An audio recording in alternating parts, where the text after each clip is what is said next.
هذا صراط مستقيم. شريك له عظيما شأنه وأشهد أن محمدا عبده ورسوله داعي إلى رضوانه اللهم صل عليه وعلى آله وأصحابه وإخوانه amma ba'du.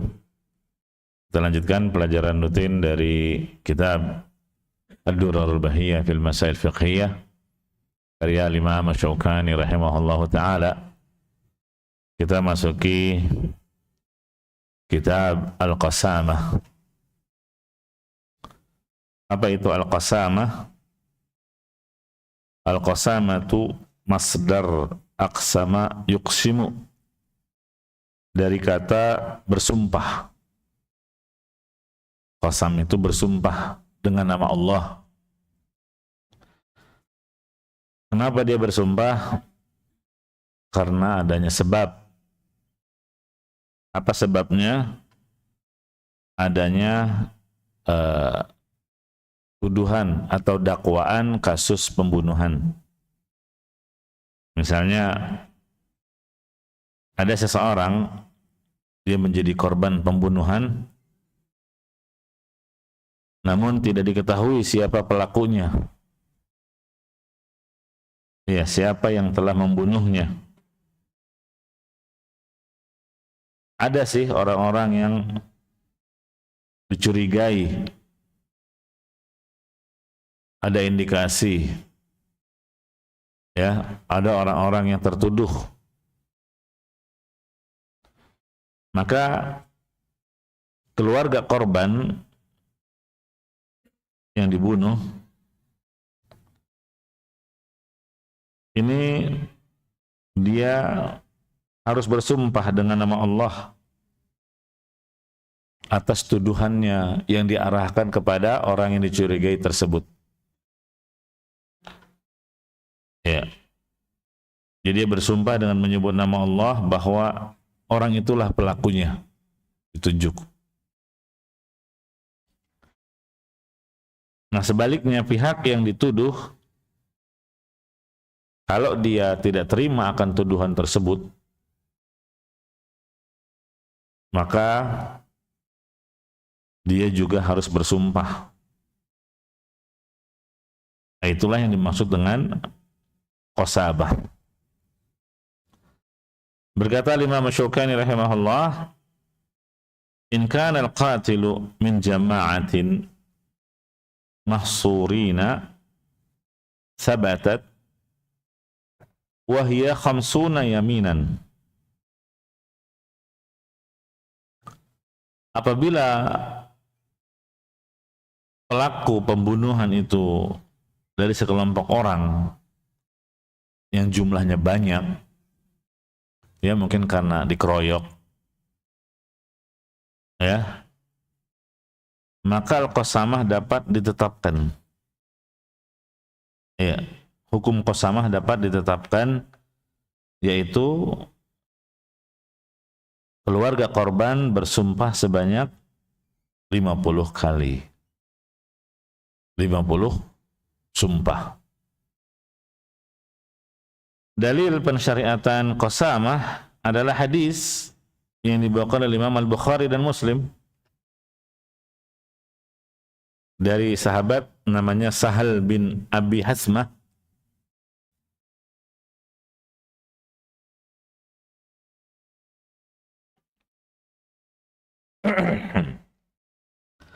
Sahal bin Abi Hasmah menceritakan bahwa pernah dua orang sahabat, Abdullah bin Sahal dan Muhayyisah, ya, Ibn Mas'ud. Abdullah bin Sahal dan Muhayyisah keduanya pergi menuju tempat yang namanya Khaybar. Khaybar ini kan tempatnya orang-orang Yahudi, ya, sarangnya Yahudi. Ya. Kenapa kok dua sahabat ini berani pergi ke sarang Yahudi? Ya karena ketika itu ada perjanjian damai. Ya, makanya mereka berani. Nah, sesampainya di Khaybar, Abdullah bin Sahal dan Muhayyisah berpisah karena punya keperluan yang berbeda masing-masing dari dua orang ini. Ya. Setelah selesai hajat kebutuhannya, Muhayyisah datang untuk menemui Abdullah bin Sahal. Iya, kan janjian nanti kita ketemu lagi di sini. Iya, di situ tempat. Begitulah. Ketika Muhayyisah kembali, ternyata dia mendapati Abdullah bin Sahal dalam kondisi berlumuran darah dan tidak bernyawa lagi, alias dibunuh orang. Tapi nggak diketahui siapa pembunuhnya, pokoknya sudah tergeletak Abdullah bin Sahal. Iya. Kalau seandainya Abdullah bin Sahal masih hidup, walaupun terengah-engah nafasnya, ini kan masih bisa ditanya, siapa yang melakukan pembunuhan? Siapa pelakunya? Biasanya kan langsung ditanya gitu ya. Ya, kalau masih hidup masih bisa ditanya. Walaupun mungkin udah nggak sanggup bicara, tapi bisa dengan isyarat. Apakah orang-orang Yahudi? Nah, kalau manggut aja, udah dia punya bukti kuat. Tapi ternyata Abdullah bin Sahal sudah tidak bernyawa lagi, nggak bisa ditanya. Akhirnya Muhayyisah pun mengubur temannya ini, yaitu Abdullah bin Sahal. Ya, setelah itu Muhayyisah kembali ke Madinah. Sesampainya di Madinah, Muhayyisah pergi untuk menemui Nabi SAW dalam rangka minta fatwa dan mengabarkan kejadian atas terbunuhnya Abdullah bin Sahal. Muhayyisah pun pergi dengan ditemani saudara kandungnya Abdullah bin Sahal, yaitu yang bernama Abdurrahman. Iya. Dan Huwayyisah. Iya. Ini kedua-duanya anaknya Ibnu Mas'ud radhiyallahu anhu. Akhirnya mereka pun datang menemui Nabi sallallahu alaihi wasallam. Begitu ketemu Nabi, yang paling semangat tentu saudara kandungnya Abdullah bin Sahal, yaitu Abdurrahman. Ini wali terdekat dengan Abdullah bin Sahal, saudara yang terbunuh. Dia ingin berbicara kepada Nabi sallallahu alaihi wasallam, tapi ternyata dia kebetulan yang paling muda. Ya, yang paling muda. Nah, akhirnya Nabi SAW mengatakan, kabir, kabir. Kabir, kabir. Yang duluan bicara, hendaknya yang lebih tua di antara kalian. Kan tiga orang ini yang menghadap. Nah, yang semangat mau ngomong Abdurrahman bin Sahal, tapi dia yang paling muda. Makanya Nabi kabir, kabir, dahulukan yang tua. Nabi di sini sallallahu alaihi wasallam mengajarkan bagaimana adab berbicara di majelis. Ketika di situ berkumpul antara anak muda dengan orang tua. Iya. Nabi sallallahu alaihi wasallam mengajarkan agar yang muda memuliakan yang tua. Dalam rangka memuliakan orang tua, kasih kesempatan yang tua dulu yang bicara. Iya. Akhirnya Nabi SAW bertanya kepada mereka, ya, yang berbicara siapa akhirnya? Muhayyisah dan Huwayyisah. Sedangkan Abdurrahman bin Sahal justru diam mendengarkan cerita mereka, karena dia memang tahu persis perjalanannya bersama Abdullah bin Sahal kan. muhayyisah, makanya dia yang berbicara. Lantas Nabi SAW bertanya, ta'tuna bil bayyinah, apakah kalian punya bukti kalau si Yahudi yang melakukannya? Malanal bayyinah. Iya, kami nggak punya bukti. Lihat, kami nggak punya bukti. Jadi nggak boleh sembarang juga nuduh ya. At-tahlifun wa tastahiquna dama sahibikum. Apakah kalian mau bersumpah sehingga kalian mendapatkan hak ya saudara kalian ini? Ya, kalian berani bersumpah bahwa mereka lah orang-orang Yahudi itulah yang telah membunuhnya. Apa kata mereka? Wa kaifa nahlif walam nashhad walam nara. Bagaimana kami mau berani sumpah sementara kami tidak menyaksikannya, kami tidak melihat persis kejadiannya. Nah, yang namanya sumpah itu kan kalau tahu peristiwa, tahu kejadian, apalagi menjadi saksi. Kami nggak ngelihat, kami nggak tahu persis kejadiannya gimana. Gimana kami berani bersumpah? Ini menunjukkan apa? Kejujurannya para sahabat. Ya.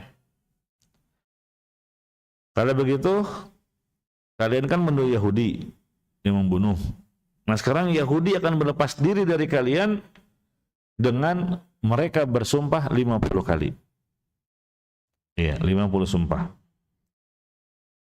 Kaifa na'khudhu aymana qaum kuffar? Bagaimana kami dapat menerima sumpahnya dari orang kafir? Kami nggak terima. Gitu ya. Akhirnya apa? Ya sudah. Solusinya gimana? Nabi SAW memberikan diat. Ya. Diat berupa apa kemarin? Diat itu atas pembunuhan 100 ekor unta. Diberikan kepada keluarga Abdullah bin Sahal yang terbunuh. Dari mana itu diatnya? Ya diambil dari Baitul Mal. Negara yang bertanggung jawab. Iya. Nah, itulah yang dimaksud dengan qasamah. Jamaah rahimakumullah, ketentuan adanya qasamah ini dengan syarat adanya yang disebut dengan lauts. Apa itu lauts? Adanya indikasi kuat kalau tuduhan itu benar. Ya, tuduhannya betul-betul dilakukan oleh kelompok tertuduh. Dia punya indikasi, dia punya laus. Iya. Misalnya karena ada permusuhan. Ini kan jelas. Orang-orang Yahudi begitu besar permusuhannya terhadap kaum muslimin. Ya, atau yang dituduh si fulan, kenapa kamu nuduh dia? Karena saya kemarin ngelihat dia dengan si korban cekcok, tengkar. Sekarang meninggal. Kayaknya dia tuh pembunuhnya. Kenapa? Karena saya melihat dia cekcok. Tapi kamu ngelihat dia bunuh nggak? Enggak sih. Cuma kelihatan cekcok aja, adu mulut, marah-marah gitu, bentak-bentak, hampir nyaris saling pukul. Nah itu namanya laus. Ya. Nah, jemaah rahimani wa rahimakumullah, di antara contoh laus adalah misalnya didapati jasad korban yang berada di halaman rumah musuhnya, rumah istilahnya rivalnya, ya, lawannya, atau dia melihat orang yang diduga kuat sebagai pelaku ketika itu berada di dekat jasad si korban. Apalagi dilihat di tangannya sempat memegang senjata, pisau atau apa. Itu namanya laus. Ya. Jadi ketentuan adanya qasamah ini boleh dia bersumpah atas tuduhannya itu kalau adanya laus, ada dugaan kuat dan punya semacam bukti, tapi bukan bukti yang langsung mengarah kepada kasus pembunuhannya, indikasinya. Nah ini jamaah rahimani wa rahimakumullah, yang menuduh maka dia harus bersumpah. Ya. Nah sekarang siapa yang harus bersumpah duluan? Kalau menurut Hanafiyah, sumpah itu dilakukan oleh penduduk setempat yang ditemukan jasad korban itu. Misalnya tadi ketemunya di Khaybar, yang dituntut bersumpah ya orang-orang Khaybar duluan. Itu menurut Hanafiyah. Tapi kalau jumhur ulama menyatakan yang dipinta untuk sumpah lebih dulu ya keluarga korban. Kenapa? Karena dia melontarkan tuduhannya, sedangkan mereka nggak punya bukti. Gitu ya. Nah, ini yang terkuat. Makanya menjadi pendapat jumhur, mayoritas ulama, bahwa si pendakwa lah yang lebih dulu bersumpah. Ya. Memang ada hadis yang menunjukkan bahwa untuk kasus yang lain, asalnya yang dipinta bersumpah itu kan terdakwa, bukan pendakwa. Sebagaimana kata Nabi SAW, wal yaminu ala man ankar. Kan disebutkan dalam hadis dari Ibnu Abbas radhiyallahu anhuma, kata Rasulullah SAW, lau yu'tan nasu bidakwahum ladda'a rijalun amwala qaumin wa dima'ahum. Jika semua orang dikabulkan dakwaan mereka, nanti akan banyak orang mengaku-ngaku mengklaim harta dan darah. Mengklaim, oh itu punya saya, dia telah merampasnya. Iya, kalau cuma sekedar dakwaan, semua orang bisa mengklaim. Gitu ya. Begitu juga terkait dengan nyawa orang. Bisa aja dia nuduh, oh dia tuh pembunuhnya. Oh dia tuh yang telah menghilangkan nyawanya. Iya. Kalau seandainya semua dakwaan itu diterima, wah bahaya. Ya. Ini menunjukkan bahwa nggak sembarangan. Walakin al-bayyinatu 'alal mudda'i. Kata Nabi SAW, yang mendakwa harus mendatangkan bukti. Yang menuduh harus mendatangkan bukti. Apa atas tuduhanmu, buktinya apa? Ya. Wal yaminu 'ala man ankar. Nah, sumpah itu bagi yang dituduh. Asalnya kan gitu. Yang terdakwa yang dipinta untuk bersumpah dalam hadis ini. Ya. Nah, itu hukum asal. Ya, jadi hadis tadi, ini hadis sahih, hadis hasan ya, riwayat Baihaqi. Ini menunjukkan bahwa kalau vonis itu bisa diberikan kepada pendakwa, kalau vonis bisa diberikan berdasarkan dakwaannya, maka akan banyak orang memanfaatkannya dalam rangka merebut harta orang lain atau dalam rangka mengancam nyawa seseorang. Ya, makanya Nabi menjelaskan nggak bisa sekedar dakwaan.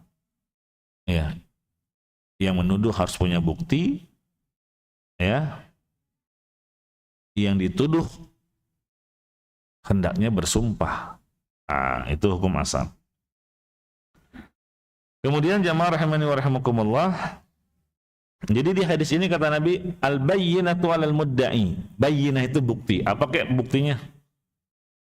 Ya, kalau punya bukti, siapa yang harus mendatangkan bukti? Pendakwa. Iya. Pendakwa yang harus mendatangkan bukti. Nah, kalau ada bukti ya sudah, gimana lagi mau mengingkari?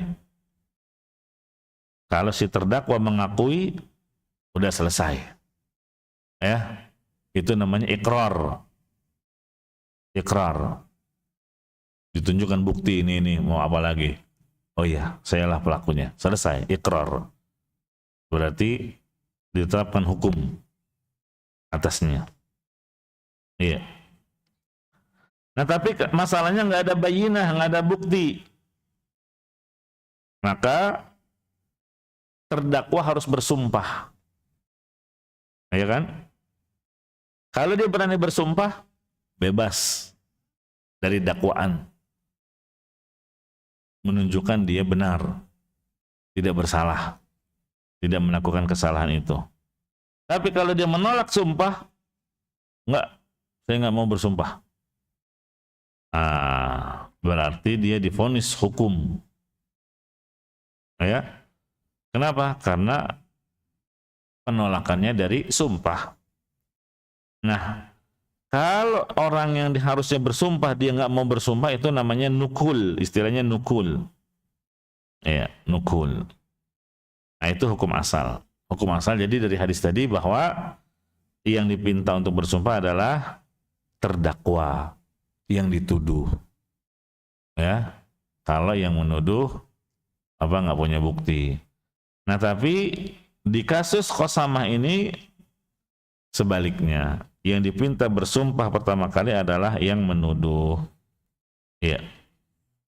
Sebagaimana tadi hadis yang kita sudah sebutkan, Huwaysah dan Muhayyisah kan menuntut qisas atas kematian Abdullah bin Sahal, ya, yang meninggal di perkampungan Khaybar. Ya, Huwaysah dan Muhayyisah menuduh Yahudi Khaybar lah pelakunya. Gitu. Akhirnya Nabi SAW memerintahkan untuk apa? Kesempatan sumpah diberikan kepada mereka. Iya. Nah, karena lebih kuat dalam tuduhannya. Gitu. Jadi diberikan kepada pihak yang lebih kuat di antara dua orang yang berselisih. Jemaah rahimani wa rahimakumullah, ini yang dimaksud dalam istilah fikih qasamah. Ya. Apakah 50 kali sumpah itu gimana maksudnya? Ya, kalau yang menuntut ada 5 orang, yang menuduh ada 5 orang, berarti cukup masing-masing orang 10 kali sumpah. Berarti 10 kali 5 udah terpenuhi 50. Gitu ya. Kalau yang menuduh ada 10, berarti masing-masing cukup bersumpah 5 aja. Itu yang dimaksud 50 sumpah. Ya. Kemudian jamaah rahimani wa rahimakumullah,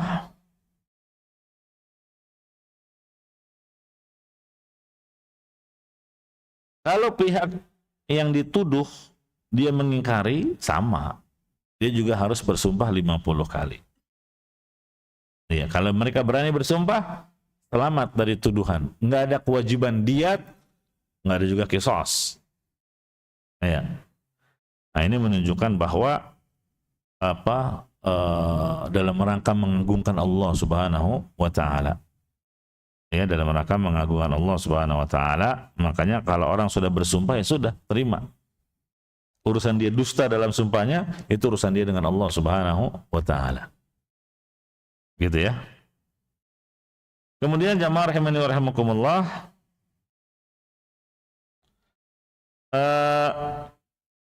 di hadis tadi ternyata tidak terjadi qasamah. Ya. Karena para sahabat tadi termasuk Abdurrahman bin Sahal nggak berani bersumpah. Alasannya nggak tahu. Gimana kami berani bersumpah sedangkan kami nggak menyaksikan peristiwanya. Iya. Terus gimana kalau mereka yang bersumpah 50 kali? Enggak, kita nggak mau terima sumpahnya orang kafir. Tapi ini gimana terkait dengan darah seorang muslim? Akhirnya Nabi SAW menembus diatnya dari Baitul Mal. Gitu ya. Nah, ini jamaah azani Allah wa iyyakum, tujuan disyaratkannya qasamah kalau gitu apa? Ya. Tujuannya jelas, dalam rangka penjagaan terhadap nyawa. Kan kita sebutkan sering tuh yang dimaksud dengan daruriyatul khams. Ada 5 hal seluruh syariat Islam ini dalam rangka menjaga 5 hal. Ya kan, menjaga harta, menjaga kehormatan, menjaga nasab, keturunan, Ya, termasuk yang dijaga adalah jiwa, nyawa. Ya. Nah, buktinya ada syariat qasamah. Sehingga dalam keadaan bagaimanapun yang namanya pembunuhan itu jangan dianggap remeh, harus diselesaikan. Ya, ditetapkan. Jadi ini qasamah adalah jalan keluar untuk menyelesaikan kasus pembunuhan. Ya, Masya Allah ya, nggak seperti di negeri kita ya sudah. Apalagi kalau yang terbunuh rakyat jelata, manusia biasa. Hilang begitu saja. Dengan alasan udahlah nggak usah nuntut macam-macam, nggak usah cari-cari siapa pelakunya, apa ininya. Toh nggak berpengaruh kepada si mayit, nggak mungkin dia balik lagi juga. Nah, kan alasannya gitu. Ya. Padahal enggak, ini masalah nyawa, bukan masalah ringan dalam Islam. Ya. Nah, kalau menurut Hanafiyah, disyariatkannya qasamah ini untuk menanggulangi kelalaian warga setempat. Iya, tempat ditemukannya jasad korban. Gimana itu? Kok wilayah nggak bisa menjaga, terutama kepala wilayahnya? Berarti itu wilayah nggak aman.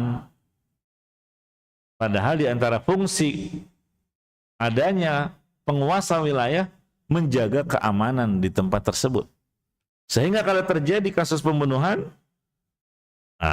mereka harus bertanggung jawab. Ya, begitu ya. Ini dalam rangka penjagaan terhadap keamanan suatu wilayah dari tindak kriminal. Ya. Apakah pelakunya warga lokal, penduduk setempat, ataukah pelakunya adalah orang luar? Kan sering juga terjadi. Ya, misalnya begal. Ya, pelakunya orang luar, bukan warga setempat. Ya, makanya gimana caranya warga setempat supaya tidak ada kasus pembegalan di wilayah itu, dipikirkan. Iya. Nah, ketika ada kejadian pembunuhan, walaupun pelakunya orang luar, maka ada syariat qasamah. Sebagai bentuk apa? Tanggung jawab wilayah tersebut atas hilangnya nyawa seorang muslim apalagi. Gitu ya. Jadi akibat kelalaian mereka dalam mengamankan wilayahnya, itu mereka dibebankan kewajiban untuk melakukan qasamah. Ya. Bahkan bayar diat. Ya, bayar diat. Jelas ya? Nah, itulah jemaah azanillahu wa iyyakum secara singkat yang dimaksud dengan al-qasamah. Salah satu bentuk bagaimana Islam betul-betul menjaga nyawa manusia.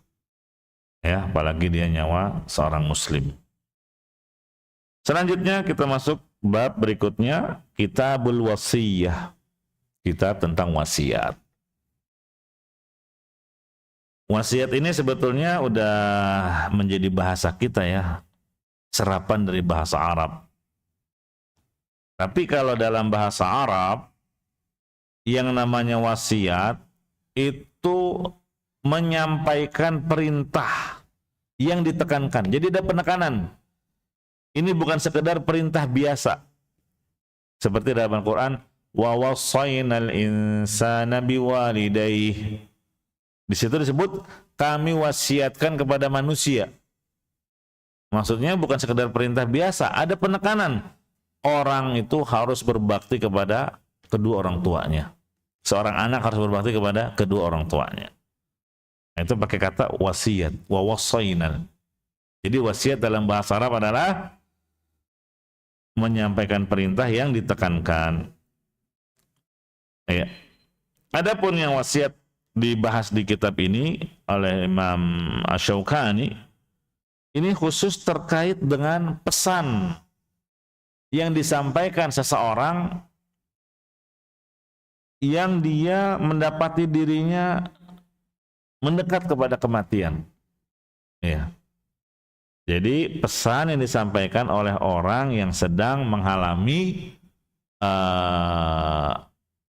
apa, bukan sekarat, tapi tanda-tanda kematian sudah dekat. Ya, misalnya dia dapat vonis penyakitnya penyakit apa kecil kemungkinan untuk sembuh. Ya, nah orang-orang yang dugaan kuat dia akan mengakhiri kehidupannya di dunia, terus dia berpesan terkait dengan hartanya, nah itu yang dimaksud dengan wasiat, gitu ya. At-tabarru' bil mal ba'dal maut, ini wasiat. Jadi yang mau menghadapi kematian ini orang kaya atau orang berharta, terus dia tahu ini hartanya nggak bakal dibawa ke kuburan, hartanya kan dia tinggalkan. Cuma gimana caranya supaya hartanya itu menjadi pahala yang bisa menyelamatkan dia di akhirat, termasuk di dalam kubur. Maka dia berwasiat ya dengan hartanya. Cuma nanti diberikannya kapan? Ketika pemilik harta meninggal. Selagi masih hidup nggak boleh ditunaikan. Orang pemilik hartanya masih hidup. Ya kalau masih hidup itu namanya hibah atau hadiah. Jelas ya? Nah, jadi itulah wasiat. Ya, pemberian kepemilikan harta yang dilakukan oleh seseorang, ya, dia berikan tapi nanti dia tujukan ke orang lain, orang tertentu. Cuma kapan pemberiannya? Setelah pemilik harta ini meninggal dunia. Ya. Misal ada orang sebelum meninggal dia bilang, saya mewasiatkan mobil saya ini atau motor atau harta apa saja. Ya. Yang penting hartanya kurang dari sepertiga dari yang dia miliki. Saya wasiatkan mobil ini misalnya untuk si fulan. Si fulan yang penting bukan ahli waris, orang lain. Ya. Atau saya wasiatkan kalau saya meninggal dunia, mobil ini diserahkan kepada lembaga atau yayasan atau pesantren untuk kepentingan dakwah. Nah, ini harus ditunaikan. Harus ditunaikan oleh keluarga duka. Jangan sampai harta yang sudah diwasiatkan itu dimasukkan ke dalam hitungan pembagian warisan. Enggak, makanya dipisahkan dulu. Nih. Dalilnya surat Al-Baqarah ayat 180. Allah Subhanahu wa taala berfirman, "Kutiba 'alaikum idza hadara ahadakumul mautu in taraka khairanil wasiyah." Telah ditetapkan atas kalian wasiat. Nah, jadi wasiat itu sesuatu yang ada syariatnya. Ini Al-Baqarah 180. Ya. Idza hadara ahadakumul mautu. Apabila salah seorang dari kalian didatangi tanda-tanda kematian. Wah, kayaknya ajal udah dekat nih. Iya. Maka dia berwasiat. Begitu. Kemudian berarti wasiat ini terbagi menjadi dua kategori. Ada dua. Yang pertama ada wasiat berkaitan dengan hak orang lain. Ya. Hak orang lain yang harus dia tunaikan. Misalnya utang atau ketitipan barang. Supaya keluarga tahu itu motor bukan punya saya, tapi punyanya si fulan. Ya, nanti kalau saya nggak ada, tolong belikan kepada pemiliknya. Iya, namanya si fulan, ini nomor HP-nya. Saya nggak tahu dia di mana sekarang. Ya, supaya keluarga tidak menganggap itu sebagai warisan. Enggak, ini punya orang. Cuma dititipi. Gitu ya, apalagi utang. Ya, kalau dia tulis punya utangnya sekian. Saya wasiatkan untuk dibayarkan. Ini jenis yang pertama, wasiat terkait dengan hak orang lain. Ya. Kemudian yang kedua, wasiat dalam bentuk harta untuk diberikan ke orang lain selain ahli waris. Kapan pemberiannya? Tadi, setelah pemilik harta meninggal dunia. Iya. Jelas ya? Ini dua macam wasiat. Berkata Imam Syukani rahimahullah, tajibu ala man lahu ma yusifihi. Wasiat diwajibkan bagi setiap orang yang memiliki sesuatu yang dia wasiatkan padanya. Artinya di sini Al-Imam Syukani ingin menjelaskan wasiat itu ada yang wajib. Iya. Wajib disampaikan atau wajib dia berwasiat. Siapa itu yang wajib berwasiat? Orang yang punya utang. Iya. Orang yang masih punya sangkutan utang dia harus berwasiat. Apalagi misalnya juga tadi dia menyimpan barang titipan. Ya, yang belum diambil oleh pemiliknya. Dia wajib berwasiat. Ya. Nah, atau segala hal yang dia khawatir kalau nggak berwasiat akhirnya tidak ditunaikan kepada yang berhak. Nah, dia boleh berwasiat. Ini hukumnya wajib ya, berdasarkan dalil surat Al-Baqarah ayat 180. Ya, karena kalau nggak dia berwasiat ya repot juga. Apalagi utang, itu akan menjadi beban yang bisa menghalangi dia ya dari keselamatan di akhirat. Ya. Dalilnya hadis juga tadi dari Al-Qur'an ayat Al-Baqarah 180. Ada juga dari hadis dari Abdullah bin Umar radhiyallahu anhuma. Rasulullah SAW bersabda, "Ma haqqu imri'in muslimin lahu syai'un yusi fihi yabitu lailatain illa wa wasiyatuhu maktubatun indahu." Kata Nabi SAW, seorang muslim tidak layak memiliki sesuatu yang harus dia wasiatkan. Ya, misalnya tadi terkait dengan utang, terkait dengan hak orang, atau terkait dengan tanggung jawab, misalnya gaji karyawan. Ya. Terus dia tidur 2 malam, kecuali wasiat itu sudah tertulis di sampingnya. Ini menunjukkan wajib dia berwasiat. Makanya kata Ibnu Umar, ma marrat alayya lailatun mundu sami'tu Rasulullah sallallahu alaihi wasallam qala dzalik illa wa indi wasiyati. Nah, dijalankan tuh. Semenjak aku mendengar hadis ini, kata Ibnu Umar, semenjak aku mendengar hadis ini, tidak pernah terlewat 1 malam pun melainkan aku sudah mempunyai wasiat. Ya, karena ajal nggak ada yang tahu. Ya, berarti dianjurkan menulis wasiat. Ya, jangan nunggu sakit dulu. Masih sehat, masih seger bugar, ngapain nulis wasiat? Masih muda, umur juga. Ya, jangan. Ya, jangan sampai nunggu sakit. Jadi jangan salah memahami ayat tadi. Ya. Lu kan di ayat tadi idza hadara ahadakumul maut, itu untuk jenis yang wajib berwasiat. Ya, bukan berarti harus menunggu datang tanda-tanda kematian. Ya, sebaiknya tulislah wasiat di saat kamu sehat. Ya, bagus lagi kalau ada saksi. Ya, dia tulis sesuai dengan kebutuhan. Ya, kalau ternyata Allah beri umur panjang, terus dia mau ubah lagi wasiatnya, nggak apa-apa. Nggak apa-apa, bisa diperbarui, yang lama dibatalkan, dirobek, nggak apa-apa. Ya, nggak ada kafaratnya juga kok. Jelas. Yang kedua, yang sunnah dianjurkan atau dianjurkan untuk berwasiat.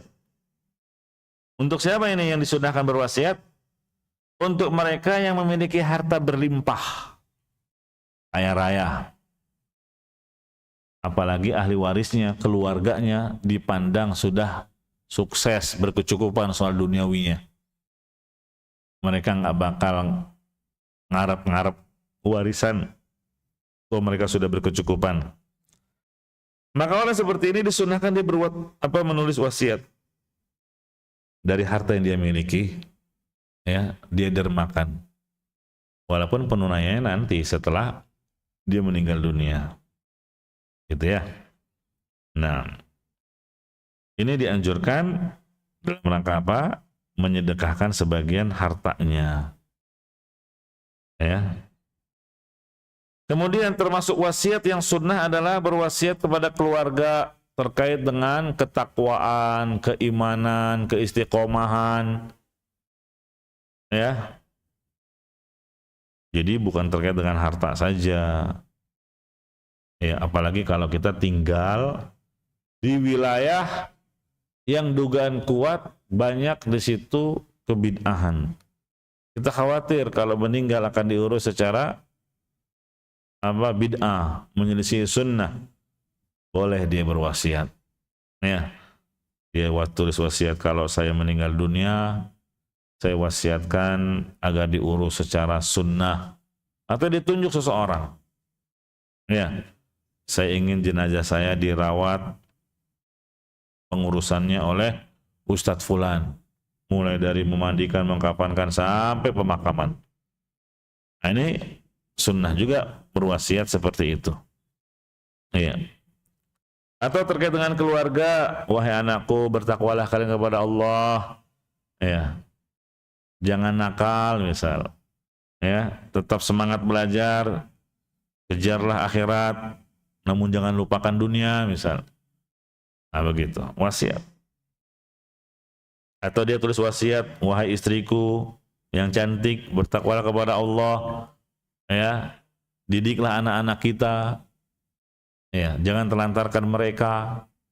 Nah itu juga sunnah seseorang untuk berwasiat. Gitu ya. Atau misalnya ada sebagian ulama itu memberikan wasiat kepada keluarganya agar jangan menangis yang berlebihan, yang diistilahkan dengan meratap. Ditulis dalam wasiatnya, kalau aku nggak ada jangan niyahah, meratap, menangis yang berlebihan. Kemudian ada juga yang berwasiat, kuburan saya jangan dibangun bangunan apapun, apalagi di keramik. Ya. Ada juga yang berwasiat, jangan mengadakan peringatan acara kematian hari kesekian-sekian. Itu juga wasiat namanya. Jadi wasiat itu nggak mesti melulu terkait dengan harta, ya. Nah, itu terkait dengan urusan dunia. Justru terkait dengan agama, akidah itu yang lebih penting. Kemudian yang ketiga, ada yang makruh. Makruh berwasiat. Bagi siapa ini? Bagi orang yang hartanya sedikit. Pas-pasan. Ya. Terus keluarganya atau ahli warisnya tergolong orang-orang yang pas-pasan juga. Atau bahkan dianggap nggak mampu. Ya makruh dia wasiat. Ya, kenapa? Yang paling berhak untuk mendapatkan harta peninggalannya adalah orang yang terdekat hubungannya dengan dia, bukan orang lain. Ya, kalau wasiat kan orang lain. Ya, padahal keluarga terdekat lebih membutuhkan. Makanya mereka harus diprioritaskan. Gitu ya. Makanya banyak sahabat Nabi ketika meninggal dunia itu dalam keadaan tidak berwasiat dengan hartanya. Ya wasiatnya terkait dengan agama tadi, akidah, terkait dengan ketaatan, amal saleh, keimanan, ketakwaan itu. Tapi kalau terkait dengan harta nggak ada. Ya nggak banyak gitu loh. Ya. Nah, misalnya punya anak 7. Ya, satu pun belum ada yang punya rumah. Ada rumah satu-satunya. Terus dia wasiatkan, kalau saya meninggal dunia, saya wasiatkan rumah ini untuk dijadikan rumah tahfidz, misal. Padahal keluarganya sangat membutuhkan rumah itu sebagai warisan. Ya. Nah, ini makruh berwasiat. Kalau kondisinya hartanya sedikit, sedangkan ahli warisnya tergolong orang yang pas-pasan ekonominya, kehidupannya. Jelas ya? Nah itulah 3 macam wasiat. Ada yang wajib, ada yang sunnah, ada yang makruh. Ya. Wala tasihhu diraran wala liwarithin wala fi maksiatin.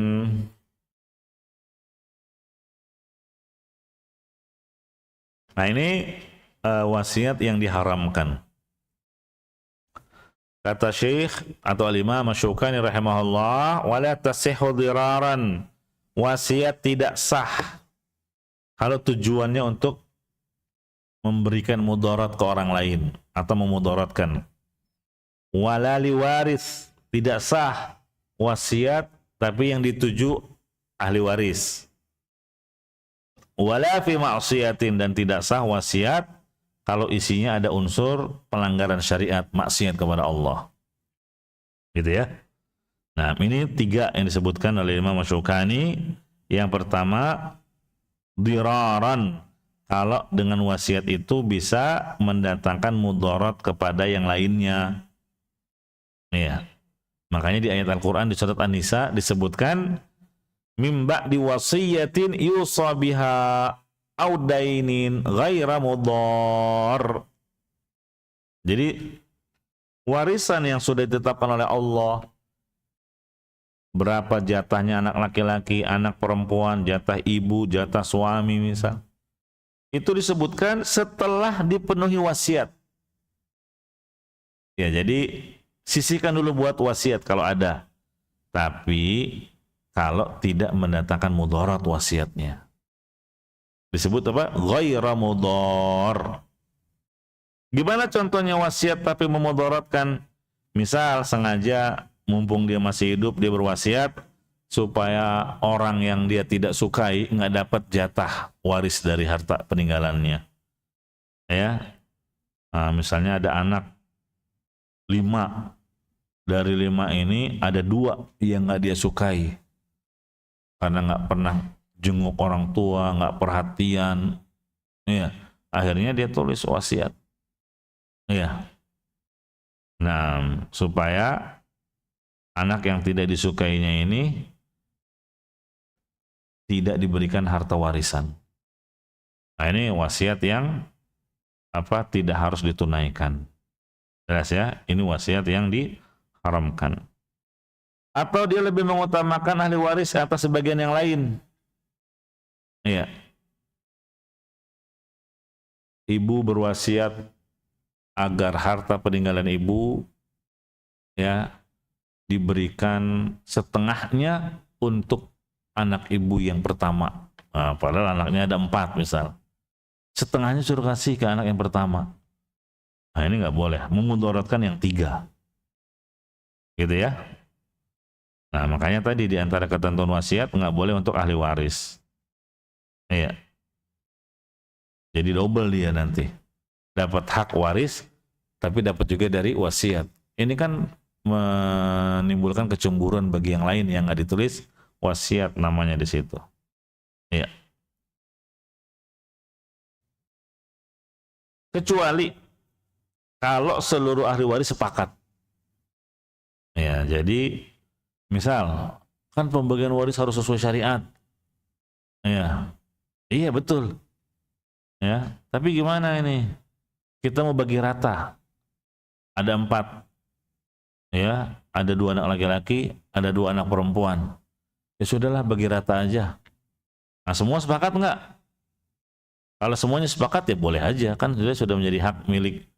Berarti yang laki-laki menyerahkan sebagian haknya dia untuk yang perempuan, kan gitu. Tapi kalau ada yang nggak sepakat ya sudah, nggak bisa. Gitu ya. La tajuzul wasiyah liwarith illa an tasha al-warathatu. Ini hadis dari Ibnu Abbas. Tidak diperbolehkan wasiat bagi ahli waris kecuali jika ahli waris seluruhnya sepakat membolehkannya. Misalnya tadi si ibu berwasiat ya agar suatu harta yang milik beliau, emaskah, kalungkah, gelangkah, atau disebutkan perhiasan ibu ya diberikan kepada anak yang pertama. Ah, ini anaknya ada 4, gimana yang 3? Setuju nggak? Ini ada wasiat ibu demikian. Kalau 3-tiganya sepakat ya sudah, nggak apa-apa.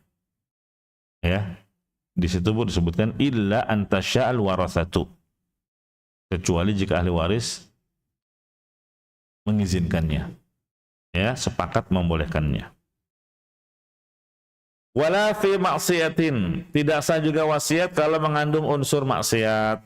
Misalnya kalau ayah meninggal, ayah maunya dikuburkan di daerah tertentu, padahal jauh, atau kuburannya di marmer dengan jenis marmer tertentu, ya, atau paling nggak di keramik misalnya, ya, atau dia berwasiat ditahlilin 7 hari 7 malam berturut-turut misal. Nah, ini nggak perlu dijalankan wasiat seperti ini. Iya. Wahia fil qurab minat sulus. Dan nggak boleh lebih dari sepertiga. Nggak boleh lebih dari sepertiga harta peninggalannya. Boleh wasiat, tapi maksimal sepertiga dari harta yang dia miliki. Ya. Ini berdasarkan hadis dari Abu Ishaq. Ya. Sa'ad bin Abi Waqqas, beliau ini kan salah satu sahabat yang dijamin masuk surga. Nah, dia sebutkan, ja'ani Rasulullah sallallahu alaihi wasallam. Kata Sa'ad bin Abi Waqqas, Rasulullah pernah menjenguk saya waktu saya sakit keras. Ya. Itu pada saat haji wada. Terus saya bilang, ya Rasulullah, sakit saya ini cukup parah sebagaimana yang Anda lihat. Dan saya punya banyak harta. Sementara tidak ada ahli waris kecuali 1 orang, itu pun anak perempuan. Ya. Boleh nggak harta saya ini mumpung masih hidup saya wasiatkan, ya, saya sedekahkan 2/3-nya. 2/3-nya mau disedekahkan. Kata Nabi, jangan, nggak boleh. Kalau setengahnya gimana? Lah, nggak boleh juga. Kalau sepertiganya, iya, as-sulus. Was-sulusu katsir. Iya, sepertiga boleh. Itu sudah terhitung banyak, sudah terhitung besar. Gitu ya. Terus Nabi mengatakan, innaka antadhara warasataka agniya khairun min antadharahum 'alatan yatakaffafuna an-nas. Dikasih tahu. Ya. Kamu meninggal dunia dalam keadaan ahli warismu berkecukupan, kaya, itu jauh lebih baik daripada engkau tinggalkan mereka dalam keadaan kesusahan sehingga mereka minta-minta. Jadi itu alasannya Rasulullah SAW. Ini dalil bahwa boleh berwasiat, tapi nggak boleh lebih dari sepertiga. Kenapa? Ya karena untuk menjaga hak ahli waris. Ya, kalau seseorang diberikan kebebasan berapapun harta yang dia miliki, boleh diwasiatkan, nanti yang ahli waris dapat apa? Gitu ya. Nah, ini dalam rangka menjaga hak ahli waris sehingga dibatasi.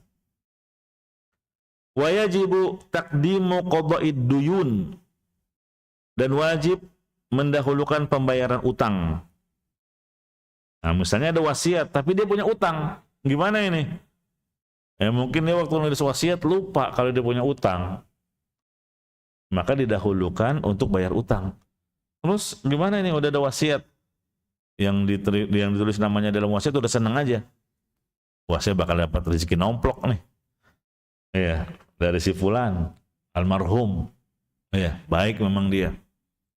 Dekat hubungannya dengan saya. Iya, akhirnya dia nuntut. Ya, nggak bisa. Kenapa? Ternyata ayah kami punya utang. Ya. Nah, mana dahulukan ya buat bayar utangnya lah. Ya, begitu. Termasuk hutang kepada Allah, misalnya ada kewajiban haji yang belum ditunaikan. Ya, ayah kami itu sebetulnya sudah terpenuhi, ya, sudah memenuhi syarat untuk berangkat haji. Kaya, lapang, sehat, tapi dia tunda-tunda sampai akhirnya ajal datang tiba-tiba. Ini utang sama Allah ini. Ya, dia disisihkan dulu. Ya sudah buat haji. Entah dibadalkan, entah oleh anaknya, yang penting sudah syarat haji. Begitu. Gitu ya. Nah, ini hutang kepada Allah.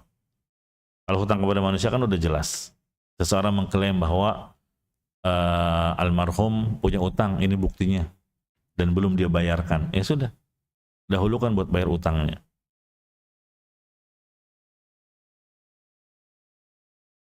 Wa man lam yatruk ma yaqdi dainahu qadahu as-sultan min baitil mal. Siapa saja yang tidak meninggalkan seseorang yang dapat melunasi utangnya, maka pemerintah yang melunasi utangnya orang tersebut dari baitul mal. Masya Allah. Kan kalau gini repot juga di kita ya. Akhirnya rakyat pada ngutang semua ya. Kenapa? Karena dapat jaminan kalau saya mati dan nggak ada yang bisa bayarin utang saya, datang aja ke pemerintah. Nah ini, tapi hukum asalnya begitu. Ya, karena di zaman dulu orang tidak bergampangan, nggak seperti sekarang. Ngutang bukan untuk kebutuhan yang primer. Ya, ngutang beli apartemen gitu ya. Ngutangnya beli mobil misal. Nah, jamaah rahimani wa rahimakumullah,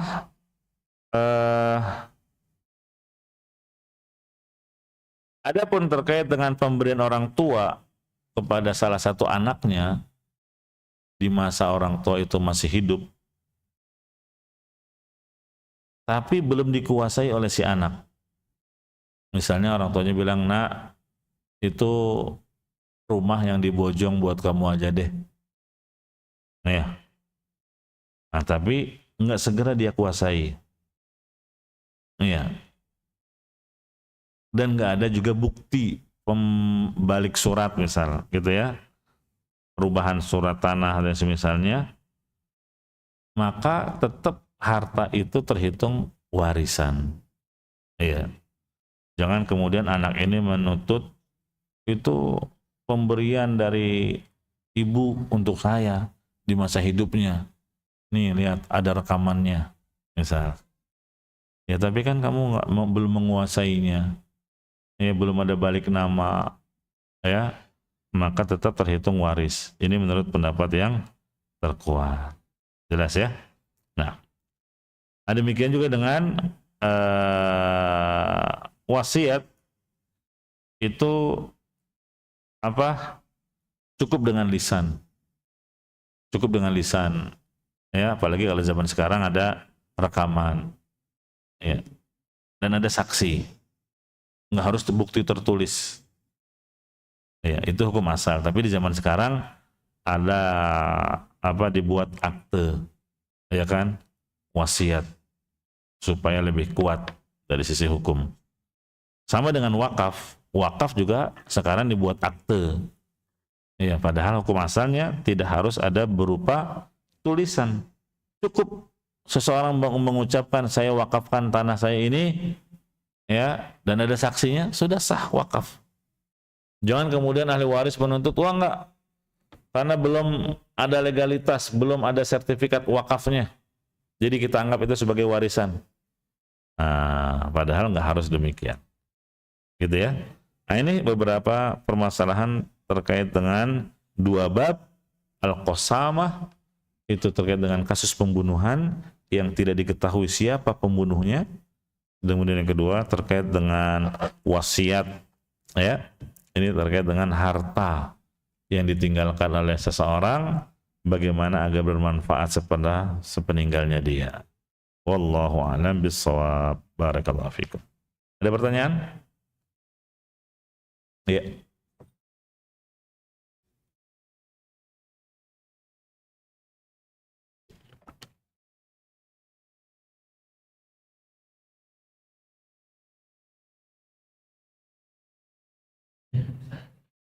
Waalaikumsalam warahmatullahi wabarakatuh.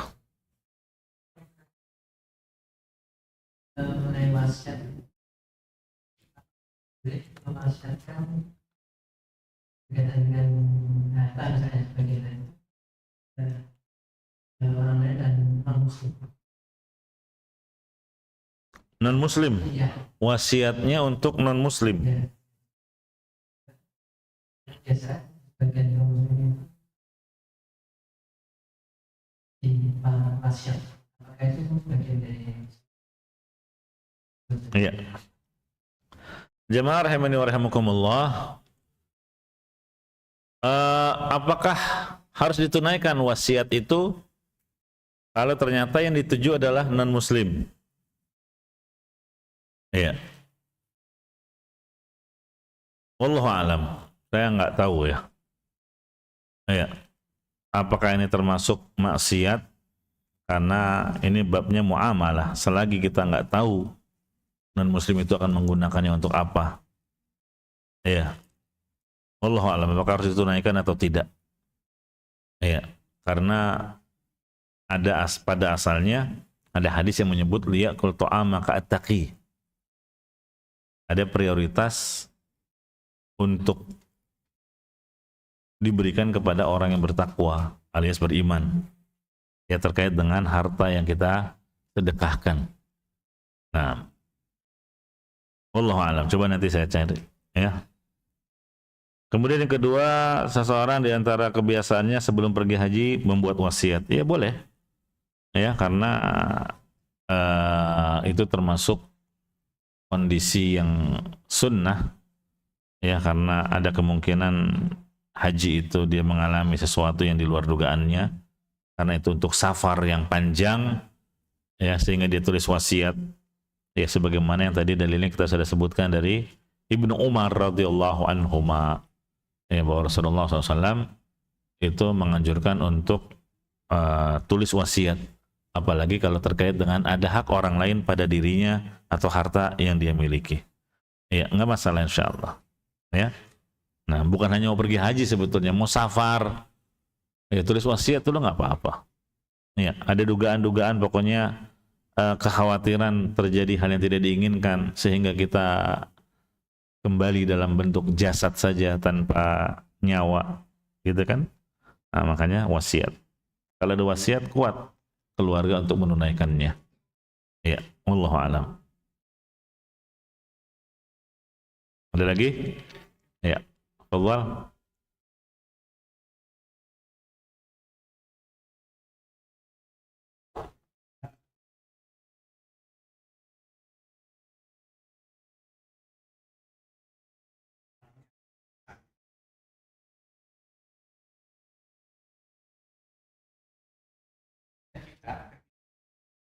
yang pengen kata Hmm. dari desa.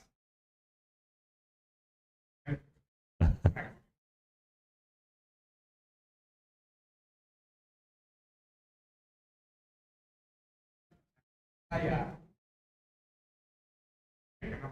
tidak boleh Iya.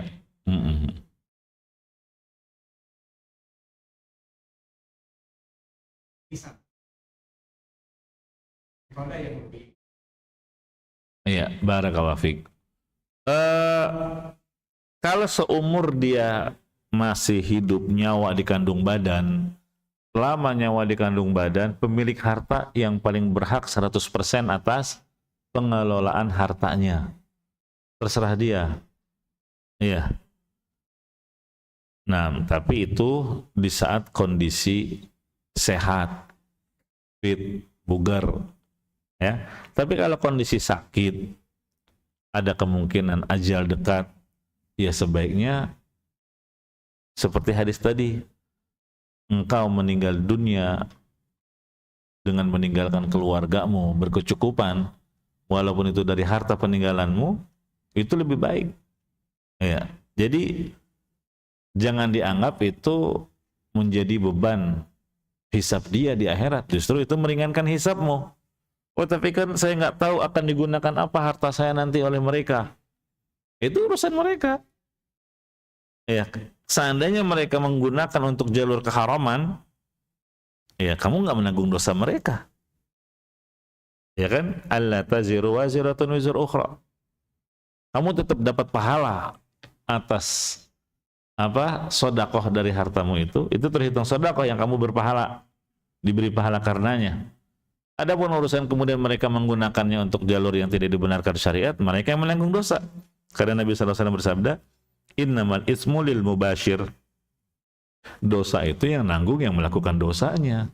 Jadi nggak mungkin istilahnya almarhum kena transferan dosa gara-gara harta peninggalannya dimanfaatkan oleh keluarga untuk hal-hal yang maksiat. Enggak. Gitu ya. Nah jadi apa yang tadi ditanyakan, seperti sebagian orang menganggap saya mau kalau meninggal dunia harta saya nol. Ya, itu bertentangan dengan hadis yang tadi kita sebutkan dari Ibnu Mas'ud radhiyallahu anhu. Dengan tegas Nabi mengatakan, innaka antadhara warasataka ghniya khairun min antadharhum alatan. Ya, sungguh kamu meninggalkan keluargamu dalam keadaan mereka kaya, berkecukupan, walaupun itu dari harta yang kamu tinggalkan, itu jauh lebih baik ya daripada kamu meninggalkan mereka dalam keadaan miskin sehingga mereka meminta-minta. Demikian Allah. Ya. Cukup. Ya. Satu lagi.